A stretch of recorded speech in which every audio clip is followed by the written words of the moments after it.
बिस्मिल्लाहिर्रहमानिर्रहीम। पीर साहब ज़मानुम खपल چې دی اسفندیار حسین دی او زه تقریبا د 15 سال نه د شعبې سره وابسته یم. لګیا یم ما په اردو زبان کې، په انکو زبان کې، پښتو الریډي زما مادري زبان دی په دې کې. نو د الله په فضل مو تعلیم مې وکړی بیسیکلي د دې باړې پورې سیټي ټاون سره.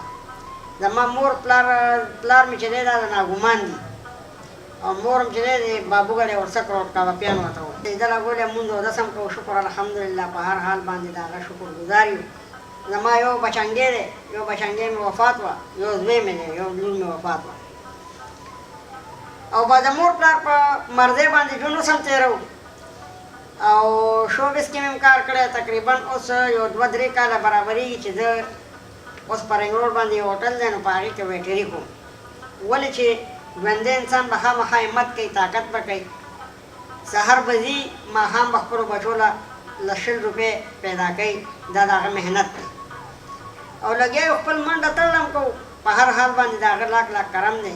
ولې چې د فیلډ سره صرف زه واحد په خاندان کې یم چې زه ورسره تړلی یم.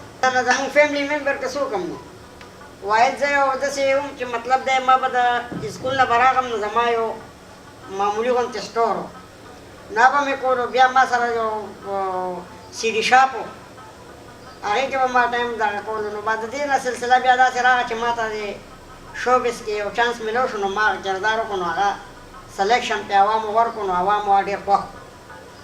د هغې نه پس دا سلسله بیا دې خوا شوه نو بس لګیا او داسې ډېر زیات کردارونه چې ما کړي دي. نو بس د عوامو په زړه کې مې یو معمولي غوندې ځای جوړ کړی دی او لګیا یو خپل ډېر زیات تقریبا سټیجونه ما ډېر کړي. دوبۍ ته تللی یم، راغلی یم 2-3 ځل تللی یم او افغانستان ته تللی یم. بس دغه دورې ما کړي.